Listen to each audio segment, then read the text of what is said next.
بسم اللہ الرحمن الرحیم۔ السلام علیکم عزیز طلباء، میں آصف رائے۔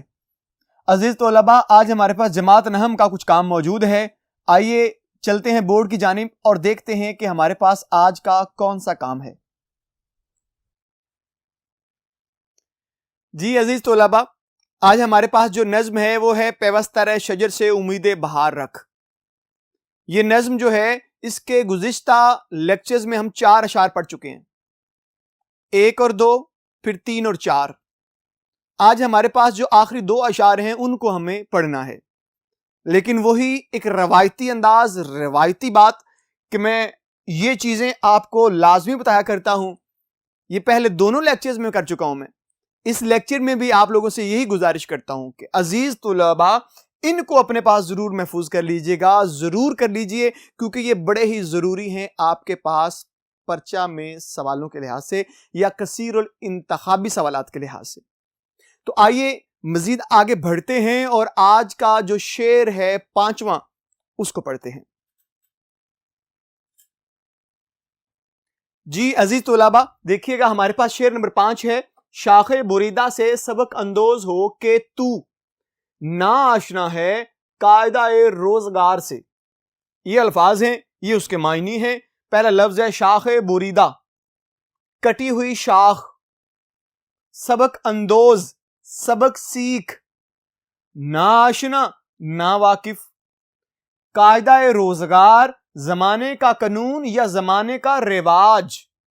جی عزیز طلباء، آئیے اس شعر کی تشریح کے اہم نکات کو پڑھ لیتے ہیں۔ جی پیارے بچوں، ابھی ہمارے پاس 5ویں شعر کی تشریح میں سے پہلا نقطہ موجود ہے، امت مسلمہ قاعدہ روزگار سے ناواقف۔ قاعدہ روزگار سے آپ معنی تو دیکھ چکے ہیں کہ اس کا مطلب یہ ہے کہ دنیا کے قانون سے یا دنیا کے رواج سے ناواقف ہے۔ تو اس نقطے کے اندر علامہ محمد اقبال اپنی قوم کو خطاب کرتے ہوئے اس بات کی وضاحت کر رہے ہیں کہ اے میری قوم، کیا تو اس زمانے کے روزگار سے، اس زمانے کے قاعدہ سے تو واقف نہیں ہے؟ کیا تو نے نہیں دیکھا کہ دنیا نے ترقی کیسے کی؟ کیا آسمان کے اوپر کمندیں ڈالنے والا شخص کون سا ہے؟ کس نے چاند کو جا اپنی مٹھی میں کیا ہے؟ کون ہے جس نے اپنی کمندیں آسمان پہ کھڑے چاند پہ بھی ڈال لی ہیں؟ وہ کون سی قومیں ہیں جو آگے نکل گئی ہیں؟ پھر وہ کیسے نکل گئی ہیں؟ ان کا طریقہ کار کیا تھا؟ ان کا انداز کیا تھا؟ ان کا نقطہ نگاہ کیا تھا؟ انہوں نے کیسے آگے بڑھ کے اتنی زیادہ ترقی کر لی؟ تو اے امت مسلمہ، تو کدھر ہے؟ تو نے آج تک نہیں سوچا کہ تو کس لیے تخلیق کی گئی، کس لیے پیدا کی گئی ہے؟ کیونکہ جو امت مسلمہ ہے، یہ اگر آپ قرآن و حدیث سے دیکھتے ہیں تو یہ دنیا کی ہر امت سے افضل ہے، کیونکہ ان کے پاس جو قوانین ہیں وہ پہلے نہیں تھے، لیکن آج بھی دین کو بھی چھوڑ چکے، پھر اپنے روایات کو بھی چھوڑ چکے، پھر اپنے اسلاف کے طریقہ کار کو چھوڑ چکے۔ پھر یہ کس طرح سے ممکن ہے کہ وہ آنے والی قوموں سے آگے نکل جائیں گے، وہ آنے والی قوموں کو سکھائیں گے، وہ آنے والی قوموں کے رہبر بنیں گے؟ ممکن ہی نہیں ہے۔ ممکن تب ہوگا جب یہ اپنے قاعدہ روزگار سے واقف ہو جائیں گے۔ یہاں پہ اقبال ہی فرماتے ہیں، یوں تو سید بھی ہو، مرزا بھی ہو، افغان بھی ہو،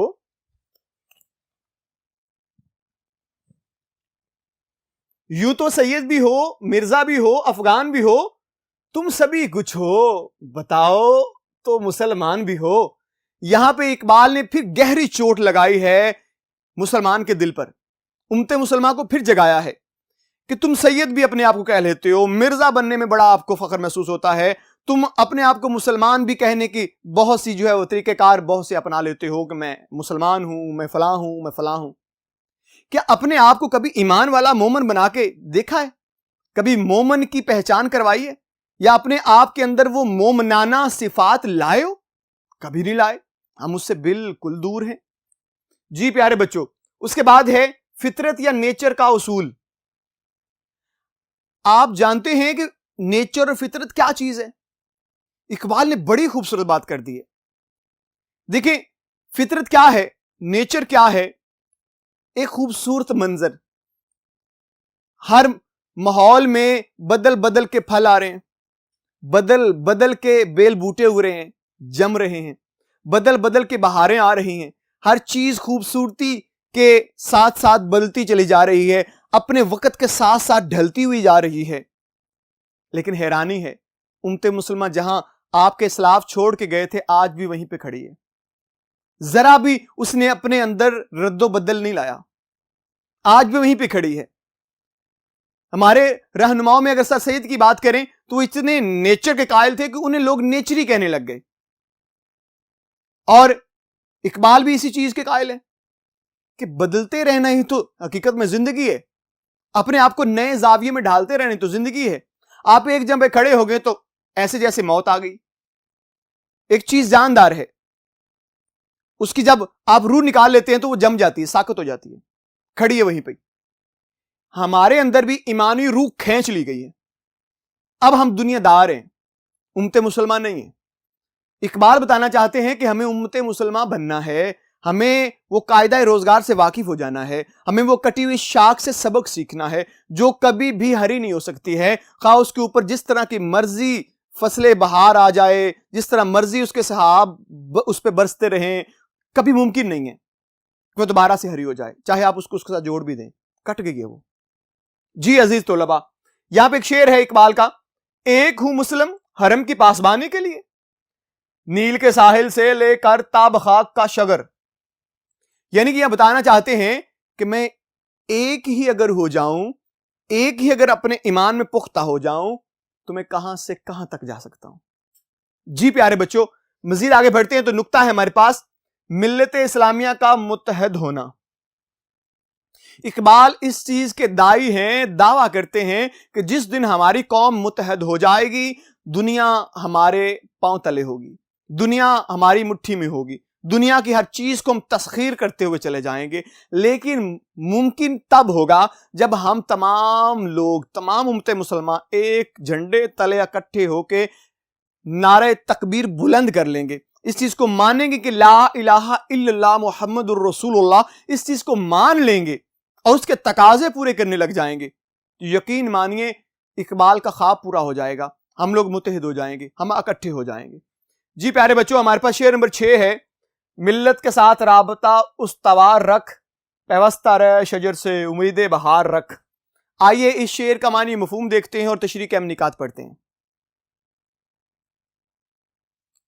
جی پیارے بچوں, ابھی ہمارے پاس شعر نمبر 6 ہے اور اس کے اہم نکات ہیں اور ساتھ میں ہم نے الفاظ معنی پڑھنے ہیں.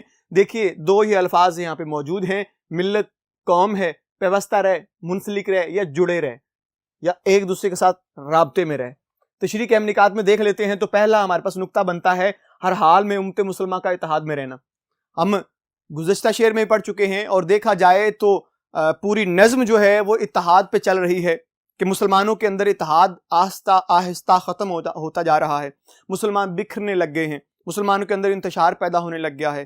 اب وہ ایک نہیں رہے, وہ 2 ہونے لگ گئے ہیں, وہ 3 ہو گئے ہیں, وہ کئی ٹکڑوں میں تو بٹنا شروع ہو گئے ہیں. لیکن ان کو یہ یاد نہیں رہا کہ ہمارے اسلاف نے کیا سکھایا تھا, ہمارے بزرگان دین نے کیا سکھایا تھا, ہمارے ان بزرگوں نے ہمیں کون سی تعلیمات دی تھی, کس مقصد کے تحت پاکستان حاصل کیا گیا تھا. امت محمدیہ ہے تو اس کے مقاصد کیا تھے, تو ہم نے وہ ساری چیزیں پس پشت ڈال دی ہیں. ہم اب امت نہیں رہے, امت کی جگہ پہ ہم دنیا دار ہو گئے ہیں. کئی طرح کے خیالات ہمارے اندر جو ہے وہ غامزن ہو گئے ہیں اور ہم نے ان کی تابعداری کرتے ہوئے اپنی اصلیت کو بھلا دیا ہے.